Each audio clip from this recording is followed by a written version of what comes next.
let's just all be silent together and muted while he comes on. Hello. Welcome to Satsang. Thank you for coming, Vishrant. We won't take up too much of your time. I know you're just getting up there in the morning, but I've been kind of introducing everybody to the Dances of Universal Peace. And if you could start out by talking, in the Dances of Universal Peace, it's really easy to achieve an experience of like relaxed peace and bliss. And yet it doesn't last, and would you speak about that? Yeah. The problem that always lies in the lack of practice. People think that they can get a mind that is silent and still by doing a little bit of meditation here and there, or a dance or a song. And really, the people who have silent minds are people who practice a great deal. Everything else is like a Band-Aid in a way. And so I was a dancer. I loved to dance. I did Sufi whirling. I loved Sufi whirling. But my master, Osho, or Bhagwan Sri Rajneesh, talked about meditation being every moment, being present to what is real every moment. And that was my practice, to be present to what is real every moment. And so all of these things work, but they only work to the degree that you practice them. And so it doesn't last if you're practicing being silent or practicing dance and finding that silence and then going back to being noisy for the rest of the day, because whatever you've practiced is going to be prevalent in your life. So we have some people on the Zoom here that are from the Dances of Universal Peace, and we have some people here that are familiar with you. And what I'd like to do is kind of open it up first to our dance people and see if that brought up a question for anybody, and encourage you guys to ask. And we don't have very many people, and it's really just 3 people, so I'm just kind of raise your like real hand and then unmute if you want to ask a question. You guys are on the spot. Pointing right at you. No? Well, maybe they'll come in later. So I actually have a question that came to the email, which I thought was very good. With the Dances of Universal Peace, we do music all the time. And so this is Lena, and she says, "Dear Vishrant, my husband is constantly tapping his toes on the floor and tapping his fingers on the table while singing something inside. Even worse, when we're in bed, he's not singing, but continues tapping. It's going on for a long time, and I patiently asked him to stop doing that. Unfortunately, he has an unconscious habit of doing the opposite from what I'm asking, and he has increased the intensity of tapping. It's very annoying. I know about his habit to do the opposite. I forgive him and was able to accept it. One thing is good, that how you said that our close ones are the best teachers. I was always annoyed by people who are constantly tapping. How can I stop noticing his tapping?" Yeah. So his tapping would have been developed as a way of regulating his own mind. The tapping would have allowed him to find some sort of peace. And it became a habit and then a default pattern. So it's happening automatically and probably unconsciously. My way of dealing with the world is really simple. I just accept everything as it is. And as a result of that acceptance, there's peace. There's nothing but peace. The only time we take ourselves out of peace is when we decide to fight the world, when we decide not to accept it as it is. And if the acceptance is total in any subject whatsoever, the story has finished. It's the end of the story. There isn't a continuance. And so people tell me they've accepted this, but they still have problems with it. Well, it's simple. They haven't accepted it. They've fooled themselves into thinking they've accepted it. Total acceptance of any subject is the end of the story. Thank you. So, from Vishrant's people, is there anyone who wants to ask a question? And I think the simplest thing is just put your actual hand up and then. Okay, Alaya, you were first. Thanks, Zareen. Hi, Vishrant. Hello, Elia. Hi. This concept of acceptance, we've talked about it many times during our satsangs as well. It's not as, acceptance is a word, but accepting something requires a great deal of practice. Can you explain how to do that? Yeah, we're not programmed to accept life as it is. We're programmed to resist life. That's part of our survival mechanism. And people don't realize how much of a survival mechanism they actually are. To actually learn to accept takes a lot of practice, because most of our acceptance is conditional. It's not true acceptance. It's a business deal of some kind. For me to learn acceptance actually took a long time and a lot of failures. To actually be able to accept something totally and have no story continuing took a long time. And that was only achieved through practice. And so acceptance and let go work hand in hand. And what eventually occurs as a result of the practice of acceptance and let go is unconditional surrender, which supports higher consciousness, supports the way of the heart, and supports enlightenment. So people think, well, it's easy to wake up and stay awake, but it's not. The mind has to support what's been found. The mind has to support beingness. And for the mind to support beingness and not attract awareness back to itself, particularly in the early stages of enlightenment, the mind has to be quiet. It has to be equanimous. So it can't be reacting against life and think that somehow that's going to support enlightenment, because it won't. Just because someone's had a satori doesn't mean they're awake. It just means they've had a glimpse of reality. Someone who's awake is in satori 24 hours a day, 7 days a week. It never goes away. The mind that will support that is a mind that has practiced acceptance to the level where the mind is now in unconditional surrender. And so you're lucky. You have lots of things to practice acceptance of. Very fortunate. And Susha. Hi, Bhagwan. Hello, Susha. So, as I try to practice acceptance, I witness my mind. I find that it is constantly moving. Some movements are very subtle, but it's constantly moving. Does all of that go away? Will all of that become silent? In my experience, yes. But it's a bit of a slow process. As you learn to accept life more and more and more and become less and less interested in any kind of story, particularly victim-orientated stories, your mind does become quieter and quieter. But when enlightenment happens, when awareness becomes aware of itself and stays aware of itself, the mind has no interest in talking to itself anymore.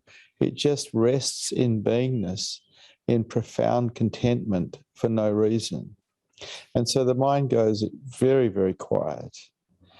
But before enlightenment, the mind will still talk to itself, still think, still carry on, but to a much lesser degree, depending on how much you have practiced acceptance. You can't expect it to happen straight away if you've spent a lifetime entertaining the noise, because that's your default pattern. That's the program now.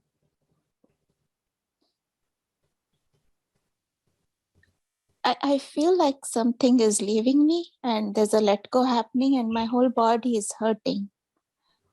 Is that something that can happen when something just when you let go, the body can hurt? Well, most human adults have what called pain bodies or repressed emotionality. And as your mind relaxes and the coping mechanisms that stop you from feeling that pain body relax, it starts to leave or purge. And so that can make the whole body feel painful, can make the mind feel painful. Because as adults, we've probably repressed a great deal over our lifetime because we live in a civilized society that doesn't really allow us to go about screaming and shouting, crying and getting angry. So we repress all these feelings. Unfortunately, they don't go away. They're locked inside, along with any type of trauma that's been experienced through life.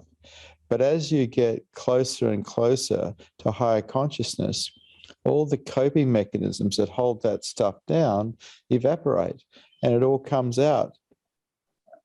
And it can take quite a while because you don't know how much is there, but you just be okay with it coming out.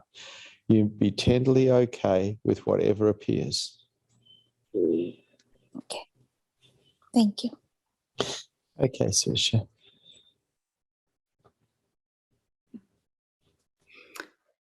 I'm sending an encouragement to my dance people again to ask something. It doesn't have to be real profound.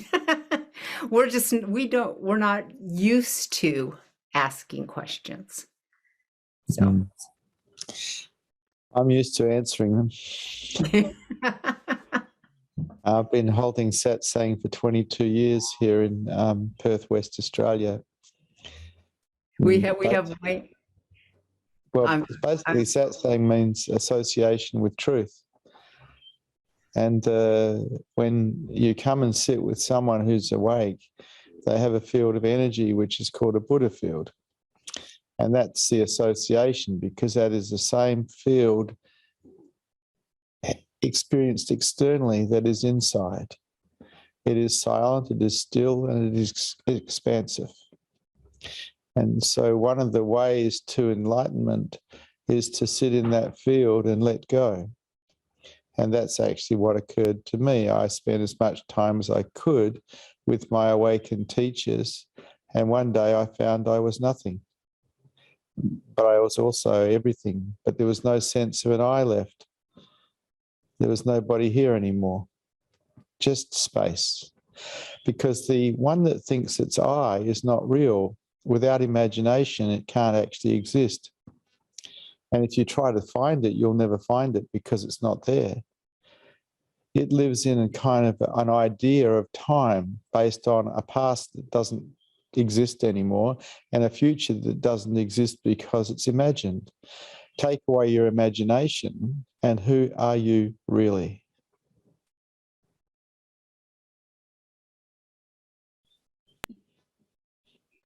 And Wayne? An interesting truth about acceptance. I'm thinking that sometimes people have misconceptions about acceptance in a sense that when they see wrongdoing around them or things that need to be improved in the world, they just accept it and say, well, that's it. You know, I just accept that there's misery going on around me and suffering. But I think part of the acceptance too is that we accept that we're in a field of action and we have to act and take responsibility for things we need to react to and be acceptance of that. I think of the story in the Bhagavad Gita where Krishna is counseling Arjuna, and Arjuna is absolutely bewildered about why he has to take part in this battle and make a choice and choose sides. And Krishna leads him away to the field of non-being, of the field where everything exists in, but then he returns him to the battlefield and says it's your duty, your dharma, your sacred duty to be involved in the decision to say yes or no. So I think acceptance in my mind also includes accepting decisions that one has to make and and learning wisdom from making the right or wrong decision.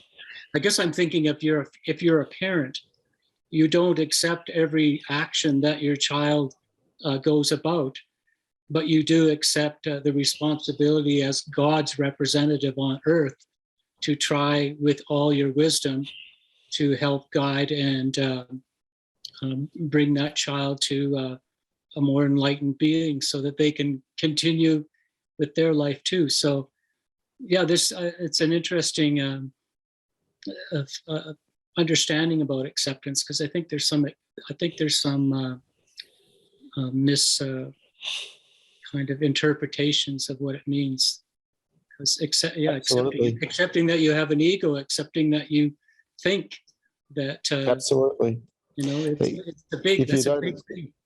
you become ineffective, but that's not what I'm suggesting. I'm accepting, I'm teaching people to accept life as it is, but not become ineffective. We can operate everything from openness, and acceptance allows us to be open. Non-acceptance closes us down. And so I'm basically the CEO of a Buddhist society here in Australia. And I operate from acceptance, but I make everything work. And if stepping into harm's way to protect someone is required, that would also occur from a place of acceptance. So I agree with you totally. But people do have this misunderstanding that if you accept life, you become ineffective. That's simply not true. We are on the same page. Thanks, Wayne. Thank you. It's a very a beautiful ponderance. I love thinking about it. It's lots of wisdom in it, lots to reflect. Absolutely. Yeah, well, when you really look at the human psyche, it's a survival mechanism. That's why acceptance is so damn difficult, because it's not in our primal programming. We're fighters, we're resistors. And if we look at the animal kingdom, that's how animals survive as well. But because of our intelligence, we can go beyond that and learn to accept, learn to let go, learn to surrender, and go higher in consciousness as a result. Right. Yeah. Where are you, Wayne? I'm from Canada, Saskatchewan, Saskatoon, Canada. Right in the prairies. I spent some time in Vancouver. Oh. I stayed there for quite a while. I liked Vancouver. Yes. But then we're going back a long way now. I'm a long ways from Vancouver, but yeah, you're on the other side. yeah, I'm in the flat part. But Vancouver, yes, lovely, beautiful place. And where are you from again?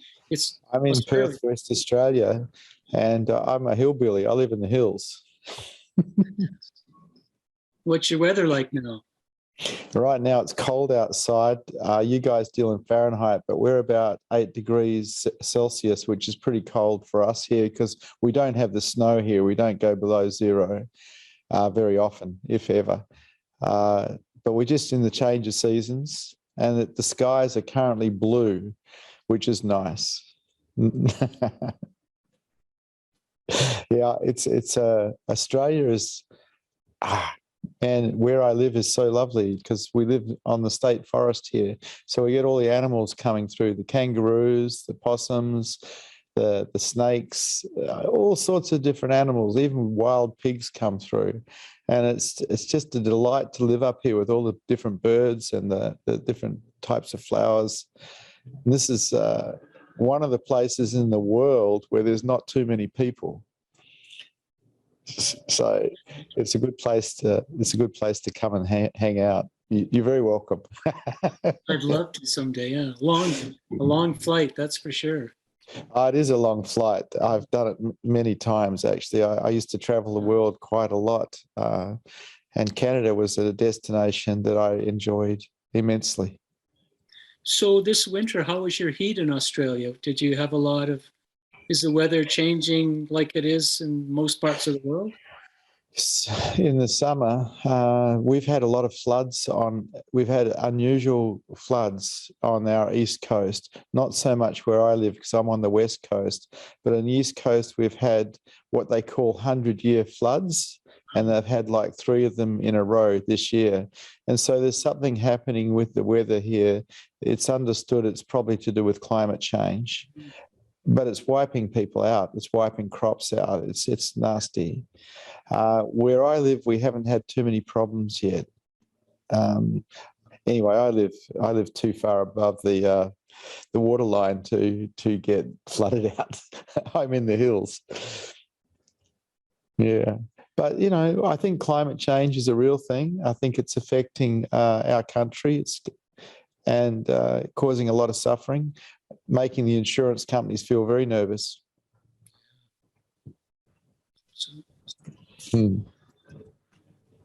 What's it like where you live? Where I live, it's been, last summer was very hot. And the concern again is the heat is going to return. It's almost like it's going to be part of the regular pattern they're predicting. So the concern is drought and food production. But our spring has been good this year. We've had quite a bit of rain. And we're about 10 or 11 degrees Celsius now, roughly average. So it'll warm up as we hit June and July. So yeah, we're hoping that it doesn't get too bad. We can't grow food, because that's going to be a real concern with the state of things. Oh, heck yeah. Yeah, that's terrible. That would be terrible. I think the politicians should do a great deal more about climate change. Yeah. But, you know, I think they're going to have to see a bit of suffering before they get off their bottoms and do something.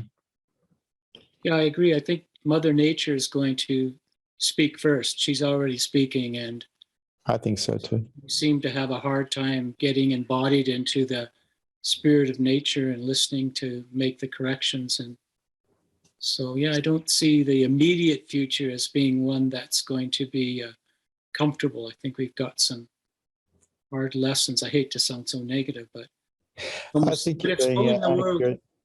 It's pulling the world together, you know, as things are falling apart. Kind of global consciousness is growing. So that's, I think, the lesson that is coming about.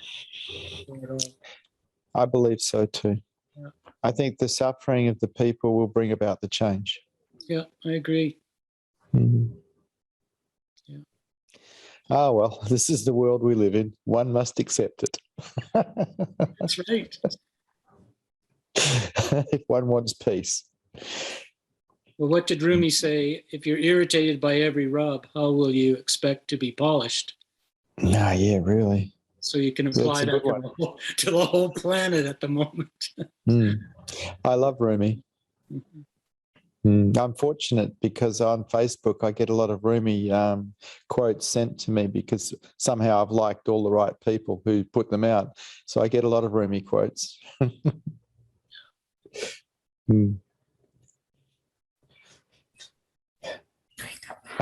I think there's someone else who wants to have a talk to me, Wayne. So thank you for talking. Lina? Yes. Hello. Hello. I was listening you when I agree with you, and Vishrant confirmed. I read Bhagavad Gita and I love it. And I got a question right now. While I agree completely with what you're saying, how's about Christ? He was saying, do not resist evil. And when he knew that he would be killed, he said to his disciples that I need to be true to my teaching, do not resist evil. And while he could protect himself or run, not protect or run, for example, he went consciously on death. So what's the point in it? Yeah. So I have an understanding of evil and an understanding of the beauty of man, how man and women can be. And I think evil is basically caused by selfishness. And so when Jesus says, don't resist evil, I think he's talking about the acceptance of people as they are, rather than actually in any way fighting them. So I accept everyone as they are, because I've found most of what's out there inside myself at some point anyway. We are all very, very similar. Right. Just some of us have been programmed to do things that others haven't been programmed to do. A lot of it we don't have that much choice in, because it's to do with the programming we got from our parents, our peers, our schooling, our religions. And so when I see someone who's probably by society's standards doing the wrong thing, I go, there but for the grace of God goes I. And I love them. Yes. So does it mean, I agree, thank you. Does it mean that it's wrong story that Jesus went on death by his will? The problem with the Bible is we don't know who's translated it and how that translation came across through 2,000 years. I look at things that have been translated from into English and into other languages, and there's always something missing, you know? There's always something in the translation that's not quite right, because the person doing the translating has actually thought they understand and that they have an opinion, and they put their opinion across rather than what may have really been stated. And so I kind of read all of this information that's been translated as, yeah, maybe, but maybe not too, simply because of the translation problem. I believe that Jesus taught acceptance of life. Absolutely. He taught people to love each other. He taught do unto others as you have others do unto you. Very beautiful heart teachings. Yes. But I think that some of it may have been misinterpreted, because he was a heart teacher. He taught the way of the heart. He taught people to love, which is the only true jewel of consciousness, love. And he was my first teacher. And I love Jesus. And I still love Jesus, because I love God with my whole heart, my whole mind, my whole body. Thank you. Thank you. Nice to talk to you, Lina. I have other questions. I will wait. Maybe people will ask, and No, you can will ask. Go ahead. I noticed that this question recently started to bother me less. However, this question was for 3 years in my mind while I was studying Bhagavad Gita and all that reincarnation. So far, I think that I know that we are creating our future lives, and I like it. However, my question is this: why people are born, I understand, in different places again and again, but how a child who were born sick, or for example, a young girl who were murdered or like something bad happened, why that is happening? Okay, so this is where trust comes into play. You see, I trust God with my whole heart, my whole mind, and my whole body. And I trust that there are no mistakes, that God is perfection upon perfection upon perfection. And with that understanding and that trust in God, I know that everything that's happening is happening the way it's meant to be happening. Otherwise, it would not be happening. But to trust in God takes a leap of faith. You have to give yourself to God. And when you do that, you trust God completely, and you see that everything that is happening is meant to be happening. Otherwise, it wouldn't be happening. This is the trust of God. And it's hard because when we look, we see the problems.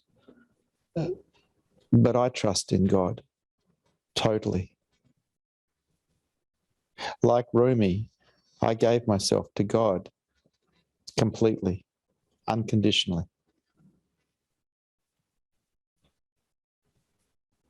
Does it mean that it doesn't matter what will happen with you in the future? No, for me, no, because I put myself in the hands of God. Whatever happens to me is meant to happen to me. It's like thy will be done, not my will. On earth as it is in heaven. Amen. I like it. I actually even will be fine. See, I don't want to put, I like put conditions. I will be fine with this and I would be fine with this. Okay, sorry. I'm changing my mind from that. However, what I want to say that I would be fine even to be born an animal, because in fact they are in pure bliss, and we think that they are not intelligent, but they are in their life. They have their lives. They're completely in bliss and they're happy. So that's fine. One thing.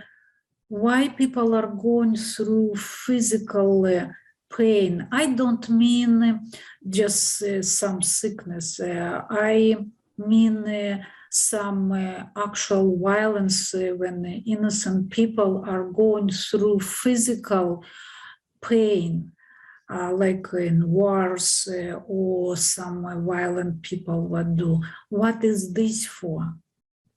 Okay, so I have an understanding, which probably isn't in the Bible, that whatever we put into life, we get back. And this is called karma.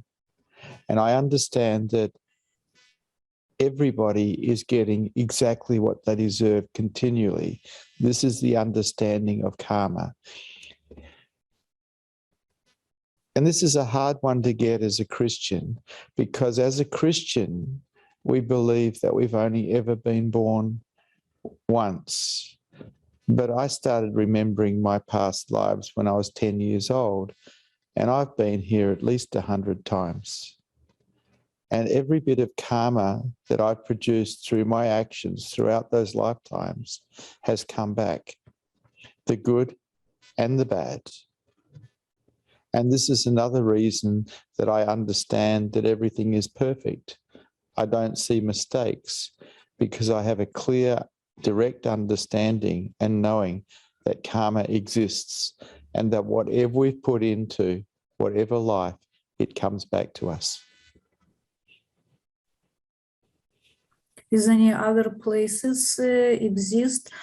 Because we are here for millions of years, and I don't see any progress in the human development. Yes, we have some laws.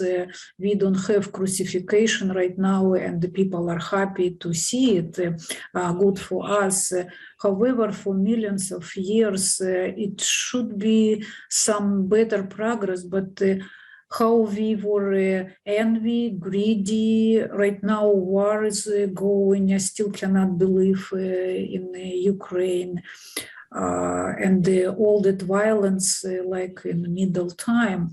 Is any other place, maybe our earth is for all similar people like we are? And for example, if we are worse, we are going on the other planets. And if we are progressing, we are going to the other planets. Yeah. So now we're entering a subject that I don't talk about very often because it demands that people believe something that's not their own direct experience, a little bit like karma. I understand karma because it's my direct experience, but I don't expect people to believe me.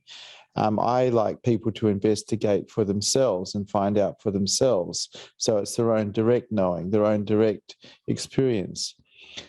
I'm quite confident that there are other dimensions and there are other planes.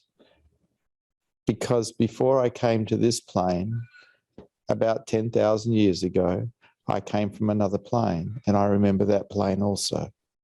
Yeah. It's awesome because I remember too. I had a couple experience. I'm a Tai Chi instructor.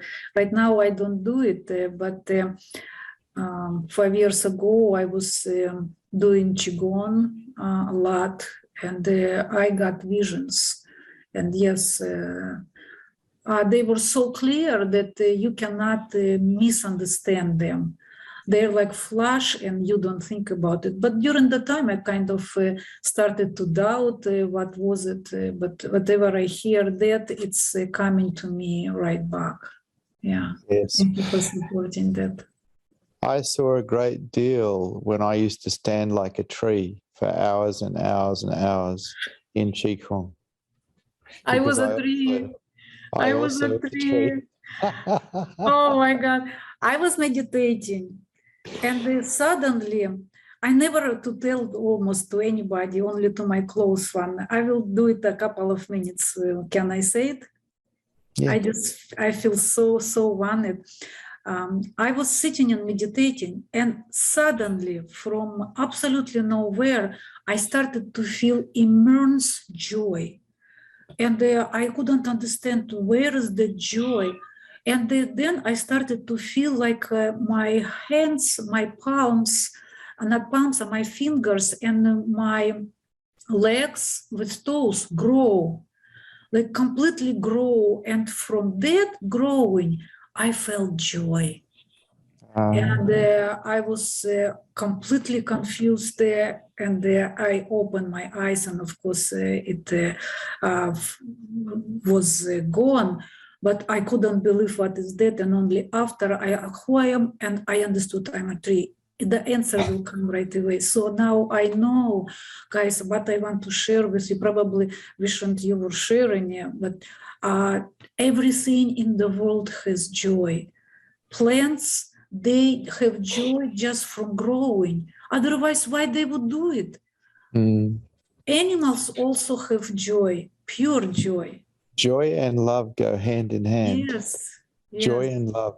And love's actually always here. It's just that a lot of the time people are too closed or too defended to perceive it. And when we perceive love, there is joy. Yeah. See, joy is an emotion. Love's a reality that exists, but love only loves. It doesn't have another quality. It loves. But when the mind experiences love, it finds joy, which is an emotion. And so my feeling is you were finding love and joy was arising as a result. Yeah. And the last question, can I? Yes. Thank you. When people in after death and people see ghosts and all that stuff, is it a mental imagination or it's the reality? Okay. So when someone dies, I can meet them energetically if they haven't left the plane yet. Quite often, if someone dies and they're disturbed, I can go and be with them and settle them down. Because I can leave my body and be with them. And this has happened many, many times. So yes, when someone dies, the energy form leaves the body, but it doesn't necessarily leave this plane straight away. It can hang around a while. So everything is the truth, what our Christian religion treating people like who passed away. Like 3 days they're at home, then they're going through some stages. Possibly. I started remembering my past life when I was about 10 or 11 years old. Last life, I died in 1946. I was born again in 1954. But my last life, I was actually a German, and my name was Hans. And I'd died in America. I'd left Germany after the war and gone to America, and I died in America. But I remember my whole life as a German, because I was a soldier, like most German men. And it was so funny because when I first started remembering, it didn't make sense to me because I was a Catholic boy in a Catholic boarding school. And so I just kept writing it off and writing it off and writing it off, but it kept coming and coming and coming. The memory just kept coming and coming and coming. It was as real as my life today. I have no idea why that happened, but it did happen. And so this is why I have an understanding of also how God works, the perfection of everything. There are no mistakes. Everything is just balancing out continuously.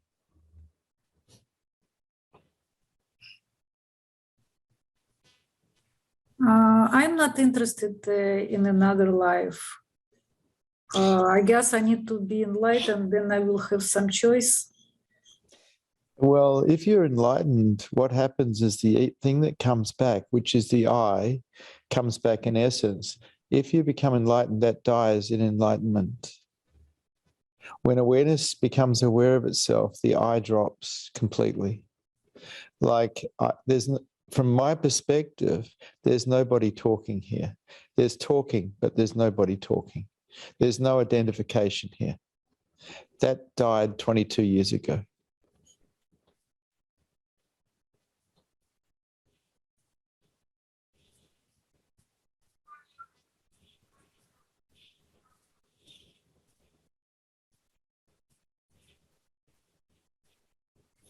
Yeah, so far, I guess I'm not really ready because for me, it doesn't sound very exciting. I'm sorry. You're either called or you're not. I don't know why. I was fascinated by the whole subject. It's like climbing another mountain, but when you climb the mountain of success in the world, you do it through resistance. When you climb the mountain of success in spirituality, you do it through surrender. And the higher you go, the less of you there is. Because you as an I are basically the problem to a large degree, because you're a survival mechanism. And you're not even real, because without imagination, you can't exist. Yet we are here as beingness, as pure awareness, as pure consciousness. We are always here. And so everybody is always at their final destination. It's just that there's this ego that keeps coming back. In essence, it comes back. Gets reborn over and over again until it learns to die before the body does. Unconditional surrender, by the way, is a death. Maybe I'm attached to joy. I love joy. And joy not outside. It's not the things which are giving me joy. I love joy which is going within. Most of the time I'm blissed out to the max. I spend my life blissed out. But I spend my life in service to others who want to get free, who want to raise their consciousness levels, because I've got nothing else to do here but help people try to get free. There's nothing else to do. Yeah. This is the love affair that's here. The love affair with the beloved that Rumi talks about. You become the beloved. Mm-hmm.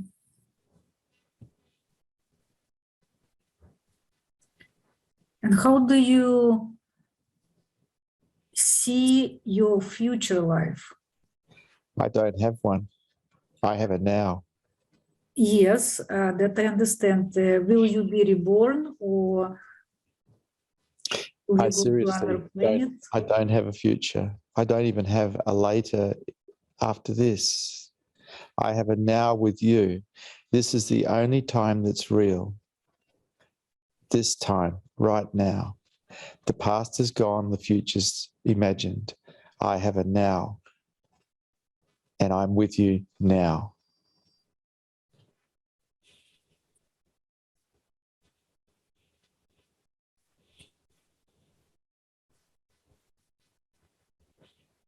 Okay.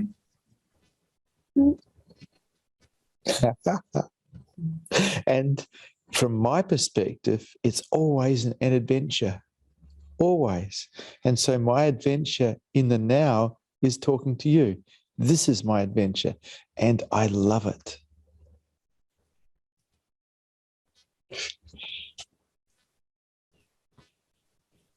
Mm.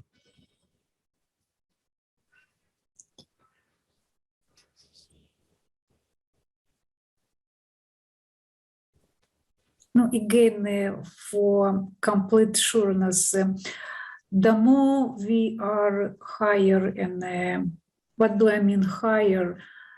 Emotional, not emotionally, not intellectually, spiritually, the more choices we will have for the future. I understand you know, I understand you are in now, but not everyone will be able to get enlightenment.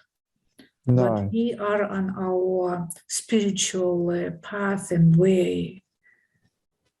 Will we have more choices in a future Well, life? you have to have a look at what choice is. Choice comes because of programming.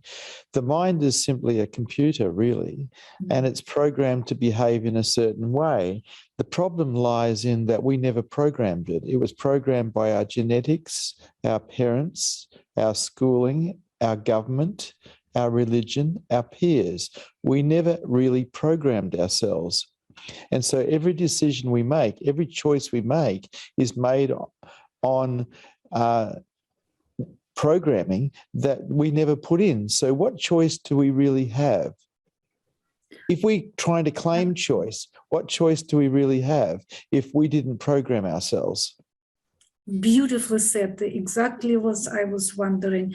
This is a choice where to be born. For example, the programming who were putting child parents from, for example, very good and spiritual parents, and the programming was putting in abused family by alcoholic parents. What would this choice where to be born? I don't see choice. I actually see that even my mind is simply running true to programming that it has been put in there. Most of the programming in my mind has been stripped away because it was actually in the way. And I've had teachers since I was 19 years old helping me strip away programs that have been in the way, defense systems, limiting belief systems.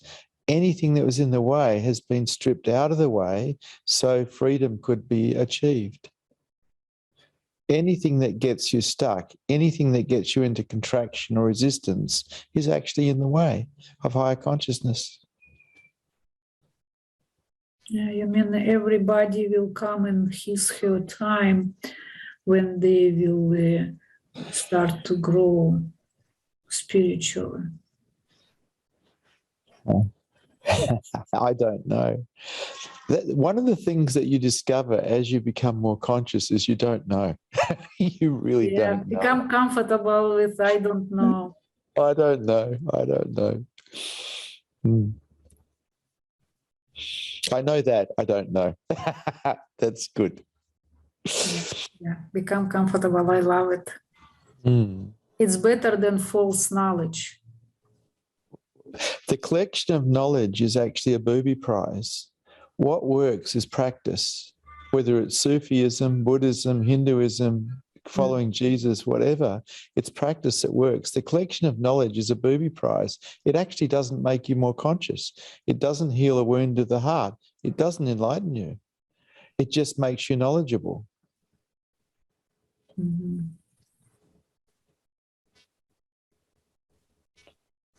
And so many seekers fall into the trap of collecting knowledge instead of practicing what is being taught. You didn't get good at Qi Kung by reading about it.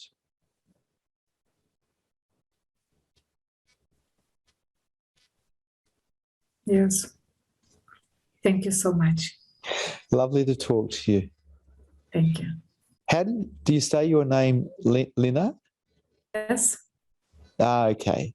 I'm just not familiar with that name. It's a lovely name. Thank you. Okay. And we got Ma Prem Zareen. Hello, Ma Prem Zareen. That sounds like a Sannyasin name. Oh, we've got a Sannyasin picture behind you. Of course it's a Sannyasin name. Right, it's me, Zareen. Yeah, of course. Back to you. Right. I am not sure how long you wanted to go, but I realized that I hadn't taught my people that you can raise your hand. Like, Well, we can have another meeting, but I am running out of time now because I have other things that I need to get involved in. But it's been lovely talking to the people that I have spoken to today. mm, They're sweethearts. okay, well, let's arrange another one sometime. Well, you'll need to talk to Tosh about that because he talk to arranges everything. I'll talk Yeah. to Tosh about it. I just go out for coffees.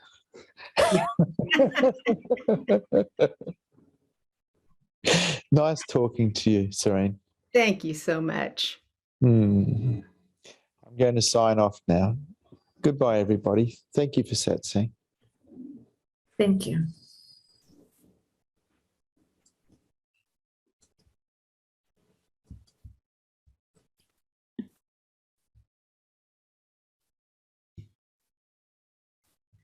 Well, thank you, everyone, and feel free to go ahead and mute. There aren't, to unmute. There aren't too many of us on here, and I'd like to hear what everyone's thinking. And thank you, Zareen, for arranging this thing. you're very welcome.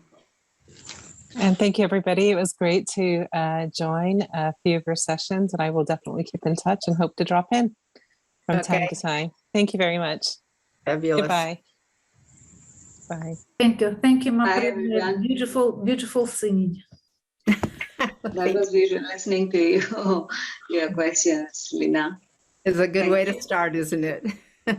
Yeah, I hope I didn't ask too much and maybe didn't interrupt what you wanted to ask. No. It was No. wonderful. But Yeah, I was looking if you would raise hand, I would keep silence right away. But it was very unique situation, opportunity to ask. Yes. Vishrant. Yes, I was. Are you familiar with Vishrant from before, or did? Not really. I'm interested in enlightenment and all the benefits. And I was reading and listening Osho for 10 years ago for long time. And then kind of it faded. And when I've seen that he is his teacher, I think it's interesting. Wonderful, right? So you must have just got one of their emails or something that told you that this was going to happen. Yes. Yeah, wonderful. Lena, where are you speaking from? I'm Russian. Wow. And what was you talk about? What you were talking about? Where it's pain for me that it's happening and difficult to believe because he was for so long time and he was pretty okay, Putin. And right now, I actually consider that he is he has mental problems because what he is doing it's absolutely unreal. And That's insane. Yeah, I think we could have a whole hour of conversation just listening to you. That we're not going to, but yes, I'm sure you have lots of insight into some of the crazy things that are happening. Let's finish on a positive note. It was wonderful. Thank you so much. So we have a website, mysticdancecaravan.com. And if you get on that, you'll get the emails for when we do events. Wonderful. And we have a lot of song and dancing in our events too. Thank you, guys. I appreciate it. Thank you, everyone. Bye-bye. And I'm really curious from, my dance people, suggestions. Did you like this? What's next? It was very interesting to listen to. Yeah. And honestly, I was in the point where I didn't really know what to ask him. So it's fine to listen to someone else's questions, and it answered a lot of the things I was questioning. So perfect. Isn't that amazing? Yeah. Yeah, this was absolutely fascinating, this whole session. Hmm. And I liked Lina's, what else she brought up. She's amazing. Yeah. Yeah, yeah. Well, I'll post this to the website so that people that missed it will kind of get an idea. I mean, I'm sure really a lot of people were like, "What?" You know? And yeah. And so that was very cool. Vishrant sounded open to doing it again. Hmm. Only time I'd ever been to satsang was through the dances and also at the ashram. And it's mostly singing and silence and singing and silence. Right. Not questioning like that. So that Not was great. question- Yeah, that's definitely a no-show thing. Yeah. Yeah. So, and I also have a couple of other people in mind to do these sessions with. So, I mean, there are so many interesting people around, and I seem to be able to find them. Good. Yay, Serene. Well, his talking reminded me of several other people like Eckhart Tolle and Adyashanti and, similar veins. Yeah. So believe it or not, I mean, I'm just so full of it. I don't know. Sometimes I look at myself and I'm like, girl, but I've written to Adyashanti, I've written to Eckhart Tolle. I'm like, we should do something. Yeah, come on, our little Zoom. Right. And so like I was saying on the last dance, I mean, I wrote to Vishrant. I'm like, hey, I'm a sannyasin too. We should do something. And he's like, okay. Oh, wow. So, Wonderful. so talk about big accidents, right? Nice. Live your life like a train wreck. But you talked to him several previous times, right? And recorded those. Yeah. Okay. So I actually have some more things, that I can post. It just takes a really long time to do all the text stuff. But yeah. So, and you can go to his website, and he has things that he does. You just have to get up really early in the morning. Yeah. To do it live. So, anyways, thanks, guys. Someday I'll get to Thank you. see your actual people, bodies in a room. Yeah. Are you going to any camps? Wilderness. Oh, yeah? Yeah, I'll go. We'll be at Wilderness. All right. I'm still on the fence. Yeah. Definitely doing Layla's Trout Lake Zicker. Oh, okay. Yeah. I'm not absolutely sure that I'm ready to go jump in and do. So I'm committed though. So Yeah, that's kind of how I am. I'm going, oh God, I'm going to Inland Northwest in 2 weeks. And it's going, what have I done? But it's all paid for. I got a car to go with. I just get in the car and trust. Yeah, it's hard to come out of seclusion, isn't it? Yes. Yeah. I thought of things, didn't sleep very well a few nights as I thought of things like these dances where we do partners and we actually touch each other's chests or get hugs. Can I do this? I'm not sure I can do this. So I read the flyer. You sent me the flyer, and they said that's not allowed. They want people wearing masks, and they want to design the dances so that you're not real close. So I think it was going to be a real nice. Yeah, we're going to have a transition. Right. Yeah, but then I don't know how long ago that was. The camp actually took the mask rules off, so now it's optional. Oh, so maybe they're like. So they're going to do half and half. We're already in that, so I'm kind of used to that. I'm still wearing a mask, but a lot of people are not. And I think, well, okay, it'll just be the same. I just have to do the same thing, whatever I feel comfortable with, right? Right. We've been dancing outside once a month all last summer, and we just started up again.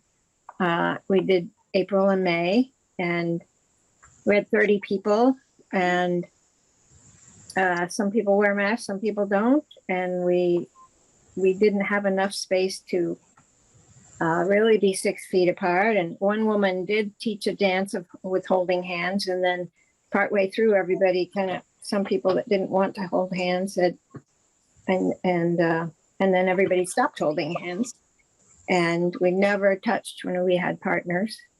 So you just work on it as it goes. And the way I like to think about it is like wearing a mask and not touching and not hugging is a gift that I'm giving to another person as well. Yeah. Right. And also the music and the voices, they just transcend everything, it just, all that other stuff kind of disappears because it's been so long that we've had live music and Yes, that's true. so many voices together. So, it's been really interesting because of the fact that we can't, when you're together, like so much is going on and there's just so much chaos and so much but when you're doing it all by yourself, it kind of like, filters it all down in. And I've realized so many things like when we were singing at the beginning of this, it's like just simply all that air going through me and all the vibrations that are in me. And so I've been able to really focus on that. And so we're going to be able to bring that into when we come together too.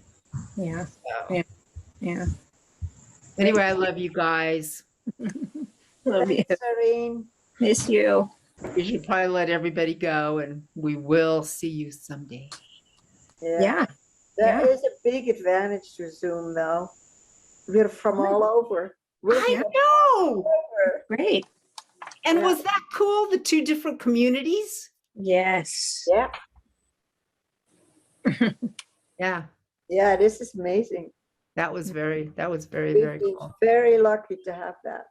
Mhm. So thank you for supporting me and my craziness. And I have no intention of becoming saner. So Don't. Thank goddess. so stay tuned. Okay. Good night. Bye. It gives me permission to be crazy sometimes too. Yes. Yeah. Yeah. We'll have a contest someday. We'll all get together. Yeah, we need like purple hats and crazy outfits and yeah. Sorry, I had someone at the door. So That's fine. We're trying to leave anyway. We're not having much success at it. So Okay. about doing it in silence, or doing it all by ourselves here. I love to hear you and Wayne because I can hear the harmonies and the music, and the same with Kabir and Mirabai from Nelson. You get the beautiful harmonies and stuff. But just and that's been fine all through COVID until just the last few months, and then it's like I'm hurting. I have to go to camp. I have to. Yeah. Well, have fun. Wonderful trip. I'll let you know. Yeah, let us know. We want to know all about it. We'll have to have a Zoom afterwards. Yeah, okay. You can tell us. Okay, I'll plan one. Bye, guys. Love you. I'm clicking the button. Okay. Pull the plug. Bye.